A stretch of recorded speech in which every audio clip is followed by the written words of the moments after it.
اعوذ باللہ من الشیطان الرجیم، بسم اللہ الرحمن الرحیم۔ آپ نے یہ محسوس کیا ہوگا، یہ غور کیا ہوگا کہ اگر کوئی ڈاکٹر ہے دواخانے میں تو اس کا ایک خاص یونیفارم ہوتا ہے، اگر کوئی فوجی افسر ہے تو اس کا ایک خاص یونیفارم ہے، ایک پولیس والا ہے تو اس کا ایک خاص یونیفارم ہے، ایک ڈرائیور ہے، ایک کنڈکٹر ہے، ایک سیلز مین ہے، ایک روڈ پہ کام کرنے والا مزدور ہے، اس کو بھی لائف جیکٹ پہنائی جاتی ہے،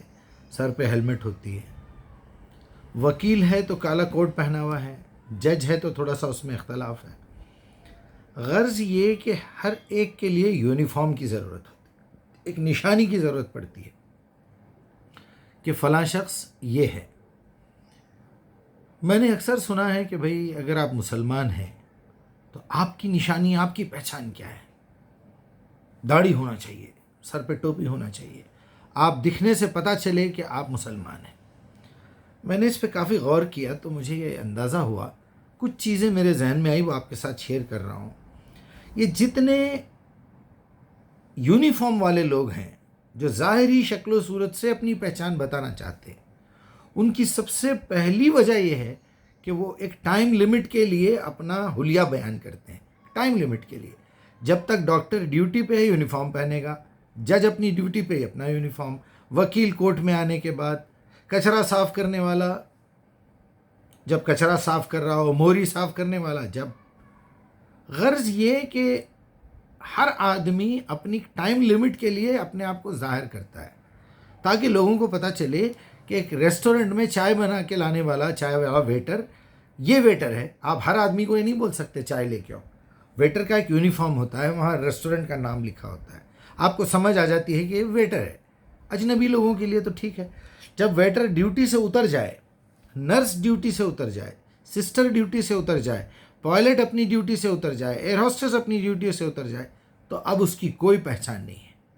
لیکن ایٹ دی سیم ٹائم ایک مسلمان 24 آورز قرآن کا داعی ہونا چاہیے، ورنہ وہ مسلمان نہیں ہے، دھوکہ دے رہا ہے اپنے آپ کو، دنیا کو، اللہ کو، فرشتوں کو، کہ میں مسلمان ہوں، میں مسلمان ہوں۔ مسلمان کا کام ہی قرآن کی دعوت دینا ہے۔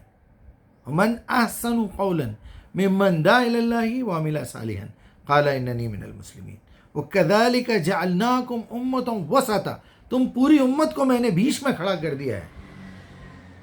لتکونوا شہداء علی الناس، تاکہ قیامت کے دن میں تم سے گواہی لوں کہ یہ لوگ جہنم میں کیوں جا رہے ہیں۔ جو ڈیوٹی رسول نے تم کو دی تھی وہ تم نے پوری کی یا نہیں کی؟ بڑی بحث کرتے ہیں لوگ، قرآن حدیث، قرآن حدیث۔ قرآن خود حدیث ہے، قرآن خود سنت ہے،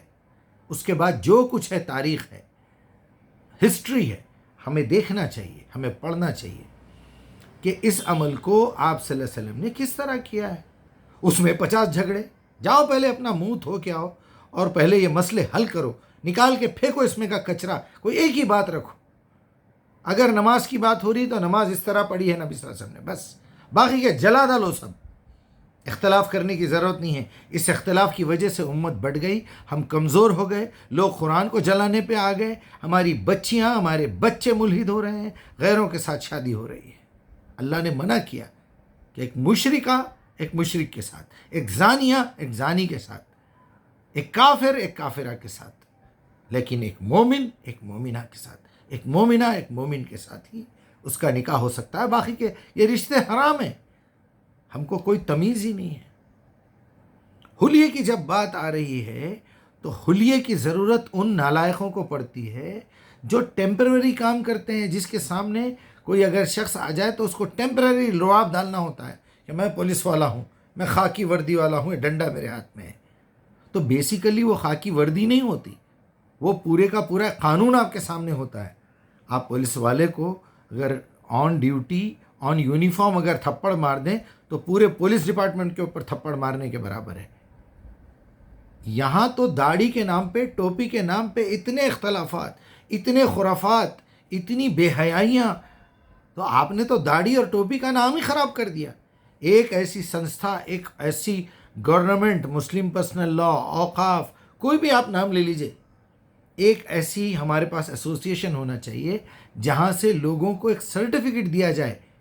اجازت دی جائے کہ اب آپ داڑھی چھوڑنے کے لائق ہیں، سب سے پہلے آپ سچ بولیں، وعدہ پورا کریں، امانت میں خیانت نہ کریں، آپ کی زبان پہ گالی نہ ہو، آپ کے پیٹ میں حرام کھانا نہ ہو، آپ کی شرمگاہ محفوظ ہو، آپ کا گھر اگر ذاتی ہے تو آپ کے باپ دادا کی خبر کھود دیں گے ہم، پہلے یہ معلوم کریں گے کہ آپ کے باپ دادا کس حرام کی کمائی سے پیسہ کما کے آپ کو دیے ہیں، اس کے بعد ہم آپ کو سرٹیفکیٹ دیں گے ہمارے نبی کی سنت اپنے چہرے پہ رکھنے کے لائق ہو تم، ورنہ تم تو اس کا نام بگاڑ کے رکھ دو گے، تمہیں کارڈ دیا جائے گا یا تو منافق کا یا کافر کا یا مشرک کا یا مومن کا یا صرف مسلم کا، کہ تم صرف اٹھ بیٹھ کے آدمی ہو، ایمان نام کی تمہارے پاس ہر سال ہر 6 مہینے میں بلکہ ہر مہینے میں ایک امتحان ہوگا، اس امتحان میں بیٹھو، اس امتحان کے پورے سبجیکٹس پاس کرو، تم کو اس کے بعد آئی ڈی کارڈ دیا جائے گا، پھر اس میں اپ گریڈنگ ہوگی، اس کے بعد تم کو یونیفارم اور حلیے کی اجازت دی جائے گی، ہر آئیں بائیں شائیں ایرا غیرہ نتھو خیرہ جو ہے داڑھی چھوڑ رہا ہے، مسخرہ پن سمجھے ہو کیا؟ اللہ کے رسول کی سنت کا، اللہ کے رسول کے حلیے کو کیا مذاق بنا کے رکھا ہوا ہے تم نے؟ جو جی میں کر رہے ہیں، مسجد میں بچوں کے ساتھ زنا کر رہے ہو، مسجد کا پیسہ کھا رہے ہو، مسجد کا پیسہ سود پہ چلا رہے ہو، آخری درجے کی ذلیل قسم کی زبان ہے تمہاری، منٹ منٹ کو گالی دیتے ہو، منٹ منٹ کو جھوٹ بولتے ہو، پھر حلیے پہ پہلے اپنے آپ کو اس قابل بناؤ، محمد الرسول اللہ کو فری میں نبوت نہیں ملی، ذرا سورہ یاسین کا پہلا رکوع پڑھ کے دیکھو، انک لمن المرسلین علی صراط مستقیم، آپ کو میں نے رسول اس لیے چنا ہے کہ آپ آلریڈی صراط مستقیم پر ہیں، صادق ہیں، امین ہیں، صابر ہیں، شاکر ہیں، یہ کوالٹی ہے ہمارے نبی کی، پہلے وہ کوالٹی تو پیدا کرو، اس ترتیب کو پہلے سمجھو کہ 1 کے بعد 2، 2 کے بعد 3، تمہارے پاس فرائض کی کوئی اہمیت نہیں ہے، تم حلیے پہ جا رہے ہو، تم صرف ایکشن پہ جا رہے ہو، یہاں رکعت یہاں رکعت یہاں رکعت، نماز سمجھ کے پڑھنا ہے، 16، 18، 22 مرتبہ اللہ تعالیٰ بتا رہا ہے، ہر طریقے سے سمجھا رہا ہے، تمہارے قول اور تمہارے فعل، تمہارے فہم اور تمہارے ایمان میں یکسانیت ہونا چاہیے، ورنہ تم منافق ہو، تم جھوٹے ہو، تم شرابی سے بدتر ہو، تم پاگل سے بدتر ہو، تم حرامی ہو، تم جو کہہ رہے ہو تمہیں پتہ ہی نہیں ہے، پڑھے آئے اپنے آپ کو شرم آنی چاہیے تم کو کہ تم جھوٹے ہو، خائن ہو، تمہارا گھر بغیر پرمیشن کے گھر بن رہا ہے، اس کے اندر دنیا بھر کی حرام کی دولت شامل ہے، تم اندر سے بے حیا ہو، بے غیرت ہو، کیا کہوں میں آپ سے؟ وہی آفیسر، وہی جج، وہی ڈاکٹر اگر آپ کو ہوائی جہاز میں مل جائے، میں کئی بار یہ مثال دے چکا ہوں، آپ کے والد یا والدہ آپ کے ساتھ ہے، ہارٹ اٹیک آ جائے ان کو ہوائی جہاز میں، آپ پکار کے کہیں گے یہاں کوئی ڈاکٹر ہے؟ وہ معمولی ٹی شرٹ پہنا ہوا آدمی بولے گا جی میں ڈاکٹر ہوں، کیا آپ اس سے اس کا سرٹیفکیٹ پوچھیں گے؟ ذرا اندازہ کیجئے، وہ صرف ایک بیگ میں سے ایک چھوٹی گولی نکال کے زبان کے نیچے رکھ دے گا، آپ کی والدہ کی والد کی جان بچ جائے گی، آپ کی جان بچے گی، اس وقت نہ آپ اس کا سرٹیفکیٹ پوچھتے، نہ آپ اس کی داڑھی دیکھتے، نہ آپ اس کا یونیفارم دیکھتے، نہ اس کا آلہ دیکھتے، کتنی بے غیرت ہوں گی وہ قوم، اپنی جماعت، اپنا فرقہ، اپنی مسلک، اپنا منہج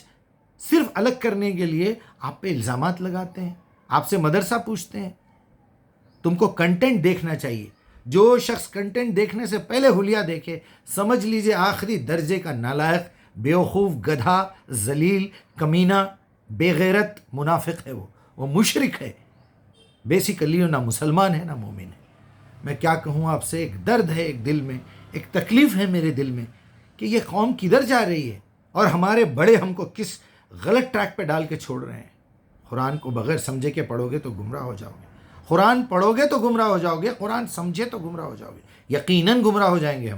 ہم گمراہ ہونا چاہتے ہیں کیونکہ تمہاری راہ سے گمراہ ہونا ہے ہم کو، کیونکہ تم خود گمراہ ہو، تم خود ذلیل ہو، تم خود کافر ہو، تم خود منافق ہو، تم خود جہنمی ہو، اس لیے ہم کو تمہارے عقیدے سے کافر ہونا ہے، ہم کو تمہارے عقیدے سے گمراہ ہونا ہے، تبھی ہم اللہ کی راہ پہ آئیں گے، صحابہ کی راہ پہ آئیں گے، اولیاء اکرام کی راہ پہ آئیں گے، بزرگان دین کی راہ پہ آئیں گے، جنہوں نے اپنی زندگی لٹا دی،